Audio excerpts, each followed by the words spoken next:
Halo teman-teman kos-kosan, gimana kabar kalian? Baik-baik saja kan? Jujutsu Kaisen chapter 267 telah resmi dirilis di situs Manga Plus. Sebelum Abdikos membahas detailnya, di sini Abdikos akan terlebih dahulu membahas detail tentang teknik Kopi Yuta. Yap, chapter 267 Jujutsu Kaisen memang menjelaskan dengan detail teknik Kopi Yuta termasuk kekurangannya. Dari sini banyak yang bingung dengan teknik Yuta khususnya di movie 0, yaitu Yuta mengcopy teknik Inumaki dari Renaldi Pramudia. Terus gimana cara Yuta bisa memakai teknik Inumaki pas lawan Geto di movie 0? Apa sebelum pertarungan Yuta makan salah satu bagian tubuh Inumaki? Tolong pencerahannya para sepuh. Dari Naman Sasmita, sumpah gue nggak paham bang. Yang bisa jelasin, tolong jelasin ya bang. Katanya syarat Kopi Yuta harus memakan bagian tubuh dulu. Terus emang Rika pernah makan bagian tubuh Inumaki? Lengan Inumaki kan putus pas insiden Shibuya, sedangkan Yuta sudah menggunakan teknik Inumaki pas lawan Geto dalam kurung movie 0. Ya benar sekali, kebingungan teman kos Abdikos rasa sangat wajar karena memang ini sangat aneh. Sebelum Abdikos jelaskan detailnya, Abdikos disclaimer dulu kalau penjelasan ini adalah gabungan dari fakta dan teori. Semoga bisa menjawab kebingungan teman-teman. Check it bro. Pertama, penjelasan detail teknik Kopi Yuta setelah sekian lama menjadi teknik yang misterius. Di chapter 267, kita akhirnya mendapatkan penjelasan detail tentang teknik Kopi Yuta. Intinya, teknik Kopi Yuta itu tertanam di dalam otaknya sama seperti teknik kutukan lainnya. Tapi karena otak manusia terbatas untuk menyimpan berbagai macam teknik kopi, maka Yuta membutuhkan storage Rika untuk menyimpan teknik yang dia copy. Bukan hanya menyimpan teknik kopi, storage Rika juga bisa menyimpan berbagai macam senjata kutukan untuk digunakan Yuta. Dan ya, ketika Yuta dengan storage Rika dihubungkan dengan cincin kawin, maka koneksi keduanya akan bertambah kuat dan keduanya menjadi sangat-sangat powerful. Storage Rika sendiri tercipta dari kekuatan Rika Orimoto yang diwariskan kepada Yuta setelah mati permanen. Yang jadi pertanyaan, apakah storage Rika termasuk roh kutukan? Jawabannya adalah iya, tapi apakah dia roh kutukan penendam? Jawabannya adalah tidak. Jadi storage Rika tidak punya kehendaknya sendiri, layaknya roh kutukan Rika Orimoto atau para kutukan tingkat tinggi. Dari sini kita kembali ke teknik Kopi Yuta. Teknik ini sangat powerful karena memungkinkan Yuta untuk menggunakan ini teknik dari berbagai macam penyihir hanya bermodalkan Rika memakan bagian tubuh fatalnya. Semakin fatal bagian tubuh yang dimakan, semakin expert Yuta dalam menggunakan tekniknya. Apalagi Yuta dianugerahi energi kutukan super besar sehingga bisa menggunakan teknik powerful yang juga butuh energi super besar. Dari sini Yuta seperti karakter dengan kekuatan broken, yaitu kekuatan yang terlalu OP sehingga memecah keseimbangan kekuatan di Jujutsu Kaisen. Apalagi ada penjelasan tambahan kalau Yuta tetap bisa mengcopy teknik meski bagian tubuh yang dimakan tidak fatal, yaitu dengan mengaplikasikan sumpah pengikat. Namun ya, di chapter 267 semuanya dibalikkan karena teknik copy ternyata punya beberapa kelemahan. Kelemahan pertama, jika Yuta mengcopy teknik bermodalkan Rika memakan bagian tubuh fatal dari subjek yang akan di-copy, maka ini berlaku sebaliknya, yaitu semakin powerful teknik yang akan di-copy Yuta, maka Yuta membutuhkan bagian tubuh super fatal dari sang subjek. Contoh paling tampaknya adalah teknik Kenjaku, di mana Rika butuh memakan seluruh otak Kenjaku untuk bisa membuat Yuta mengcopy teknik powerful Kenjaku. Gojo mengatakan jika Yuta hanya memakan satu jari Sukuna untuk berharap bisa mengcopy teknik powerful Sukuna, maka Yuta salah besar karena satu jari Sukuna hanya setara 5% informasi dari teknik kutukan Sukuna. Apalagi Sukuna tidak sedang bekerja sama dan Yuta tidak pernah bertarung dengan Sukuna. Jadi Yuta tidak pernah tahu bagaimana teknik Sukuna bekerja. Setelah memakan jari Yuji yang di dalam tubuhnya punya teknik Shrine, maka Yuta bisa menggunakan teknik penebas Sukuna, itu pun setelah melawan Sukuna dan menghadapi serangan penebasnya berkali-kali. Jadi ya, Yuta menggunakan cliff pada Sukuna bukanlah untuk memberinya luka fatal, melainkan hanya untuk mengecoh Sukuna agar mengira Rika telah memakan jarinya.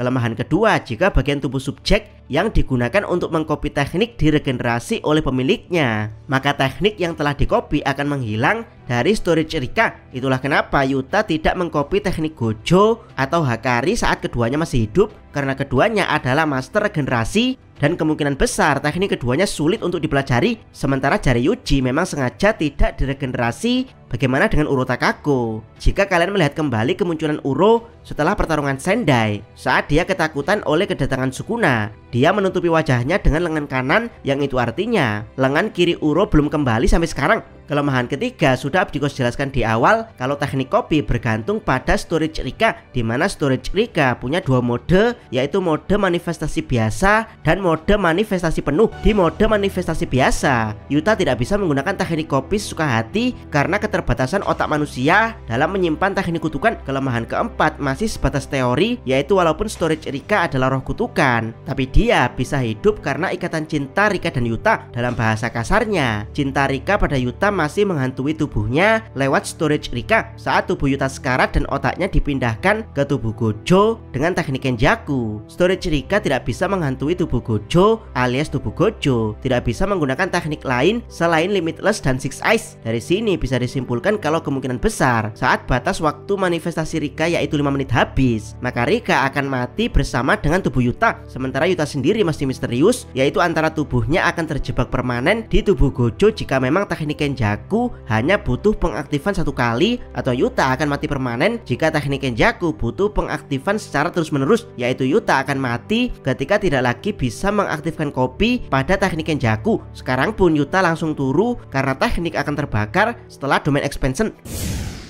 Kedua, penjelasan detail teknik Curse Speech Inumaki. Yap, karena pertanyaan teman kos adalah tentang teknik Yuta dan teknik Inumaki, maka tidak ada pilihan lain, Abdikos harus menjelaskan detail tentang teknik Curse Speech Inumaki. Intinya, Curse Speech adalah teknik warisan dari klan Inumaki. Teknik ini memungkinkan penggunanya untuk mengutuk seseorang, dan ya, kutukannya akan terjadi saat itu juga. Dari penjelasan ini saja sudah bisa dipastikan kalau ini adalah teknik yang sangat powerful, bahkan bisa dikatakan ini adalah teknik dewa yang bisa mewujudkan sesuatu lewat perkataannya. Tapi ya, dalam kenyataannya teknik ini tidak sepowerful penjelasannya karena banyak sekali kelemahan dari Curse Speech. Kelemahan pertama, teknik ini butuh tanda khusus yang bernama Snake Eyes and Fang. Tanpa tanda ini teknik Curse Speech tidak akan bekerja. Kelemahan kedua, Curse Speech butuh energi kutukan super besar. Besarnya energi kutukan yang dibutuhkan bergantung pada perkataan yang ingin diwujudkan. Misalnya kata sederhana seperti sleep akan butuh energi kutukan kecil, sementara kata die akan butuh energi kutukan besar. Kelemahan ketiga, level pengguna Curse Speech diukur dengan level objek yang diperintah. Misalnya untuk memerintahkan roh kutukan Grojo atau penyihir Grojo, Inumaki akan bisa melakukannya dalam sekali serang. Tapi untuk roh kutukan tingkat tinggi dan penyihir tingkat tinggi, maka Inumaki butuh upgrade level atau dia akan terkena damage dari perintah yang dia berikan pada level yang lebih tinggi darinya. Jadi ini ibarat pengawal memerintahkan raja. Kelemahan keempat, Curse Speech bisa ditahan dengan mengalirkan energi kutukan ke bagian otak yang tersambung ke pendengaran. Jadi ya, itulah kenapa meski punya Curse Speech, Inumaki tetap harus punya skill untuk menyerang dari titik buta atau titik yang tidak terduga agar Curse Speech-nya bisa tetap terlaksana. Bahkan Inumaki bisa mengakali Curse Speech-nya lewat perantara telepon atau tape recorder. Ketiga, Curse Speech Inumaki dan kopi Yuta. Yap, tibalah kita di inti pembahasan. Dari penjelasan tentang Curse Speech sudah bisa dipastikan kalau ini adalah teknik yang sulit untuk dipelajari karena termasuk Kekkei Genkai alias teknik turunan. Jadi mengcopy Curse Speech hanya bermodalkan lengan Inumaki adalah persyaratan yang sangat kurang. Bisa jadi setelah digunakan dengan teknik copy, Curse Speech akan langsung menghilang karena lemahnya persyaratan untuk mengcopy teknik ini. Itulah kenapa Yuta yang punya energi kutukan super besar tidak bisa menyempam Curse Speech karena tingkat kesulitan teknik ini sangat tinggi. Yap, karena termasuk Kekkei Genkai. Bisa dibilang hanya mereka yang punya DNA Inumaki yang bisa leluasa menggunakan Curse Speech berkali-kali. Tentu saja dengan resiko level, energi kutukan, dan pilihan kata yang digunakan. Bagaimana dengan Jujutsu Kaisen Movie 0? Kenapa Yuta bisa menggunakan Curse Speech padahal dia tidak terlihat memakan bagian tubuh fatal Inumaki? Yap, tidak terlihat bukan berarti tidak terjadi. Ada beberapa momen yang memungkinkan Yuta memakan bagian tubuh Inumaki, baik itu yang fatal atau yang tidak fatal, yaitu saat Yuta menyembuhkan ketiga sahabatnya dengan teknik kutukan pembalik. Saat itu Maki, Panda, dan Inumaki memang sekarat setelah melawan Geto. Dari sekaratnya mereka bertiga inilah Yuta bisa menggunakan bagian tubuh Inumaki yang tidak fatal, misalnya darah dari bekas luka Inumaki, untuk mengcopy tekniknya. Lalu Yuta mengaplikasikan sumpah pengikat untuk bisa menggunakan teknik Inumaki lewat senjata kutukan yang berupa megapon dan hanya bisa digunakan satu kali, itu pun hanya pada kutukan Krocho alias Geto, tidak terpengaruh dengan curse speech Yuta. Tapi ya, walaupun jawaban ini masuk akal, tapi Abdikos lebih suka jawaban yang kedua, yaitu karena Yuta di cerita awal bukan bagian dari Jujutsu Kaisen. Yuta adalah MC pertama di cerita perdukunan GG Akutami yang berjudul Tokyo Metropolitan Curse Technical School. Bahkan ada rumor yang mengatakan kalau konsep awal cerita GG adalah Yuta menjadi main villain bersama Rika, di mana para penyihir bersatu untuk mensucikan Yuta dan Rika. Yap, di rumor konsep awal ini bisa teman-teman simpulkan seberapa kuat Yuta dan Rika sebagai main villain jika para penyihir harus bersatu untuk mengalahkannya. Namun karena konsep cerita awal ini ditolak karena tidak sesuai genre shonen, jadilah cerita Yuta sebagai MC dan Geto sebagai main villain. Dan ya, cerita Yuta ini gagal di pasaran pada tahun 2017 sebelum akhirnya GG menciptakan Jujutsu Kaisen yang meledak di tahun 2018. Terus dari sini apa hubungannya dengan teknik copy Yuta? Buat yang tidak tahu, seorang penyihir Jujutsu punya waktu berbeda kapan mereka membangkitkan ini teknik. Jika ini teknik mereka adalah GG Genkai alias warisan keluarga layaknya Ten Shadow, Curse Speech, Projection Sorcery, dan Limitless, maka biasanya teknik tersebut akan bangkit saat masih anak-anak alias umur 5-6 tahun. Bahkan untuk kasus Six Eyes dimulai dari Gojo bayi. Bagaimana dengan Yuta? Keluarga Okotsu bukanlah keluarga penyihir, jadi kemungkinan besar Yuta baru membangkitkan kopi saat dia marah karena Geto melukai ketiga temannya. Jadi ya, disitulah momen kebangkitan teknik kopi Yuta. Dan karena di awal konsep GG ingin menjadikan Yuta sebagai main villain, maka kemungkinan besar teknik kopi Yuta tidak butuh persyaratan harus memakan subjek yang akan dikopi. Yuta hanya cukup melihat beberapa kali teknik tersebut sampai akhirnya dia bisa mengkopinya. Dan kebetulan sekali dari ketiga teman Yuta hanya Inumaki yang punya teknik kutukan, dan Inumaki pernah dipasangkan dengan Yuta dalam satu misi. Jadi ya, jika sejak awal syarat kopi Yuta adalah butuh memakan bagian tubuh subjek yang akan dikopi, maka mustahil Yuta di konsep awal GG Akutami akan dijadikan main villain yang sanggup melawan keroyokan para penyihir. Karena seperti yang kita tahu, memakan dan mengkopi seperti yang dilakukan Yuta pada pertarungan Uro dan Ryu adalah sangat-sangat sulit. Apalagi kalau yang dia hadapi sebagai main villain adalah keroyokan para penyihir Jutsu.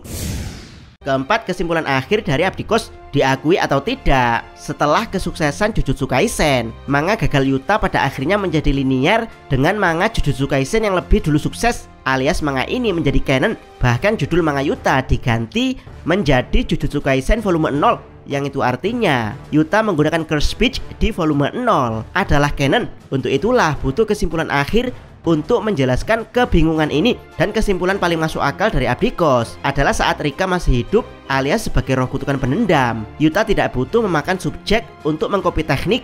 Tapi resikonya Rika sulit dikendalikan, bahkan sangat agresif pada keluarga dan teman-teman Yuta. Sementara setelah menjadi storage, Yuta butuh Rika memakan subjek untuk mengkopi tekniknya. Ini agak ribet, namun ada keuntungan, yaitu Rika menjadi lebih jinak dan menuruti apapun perintah Yuta layaknya pasangan bucin. Bagaimana menurut pendapat teman-teman? Silahkan tuliskan komentar kalian di bawah. Jangan lupa subscribe channel Takos dan jangan lupa share video ini sampai ke salam. Emi.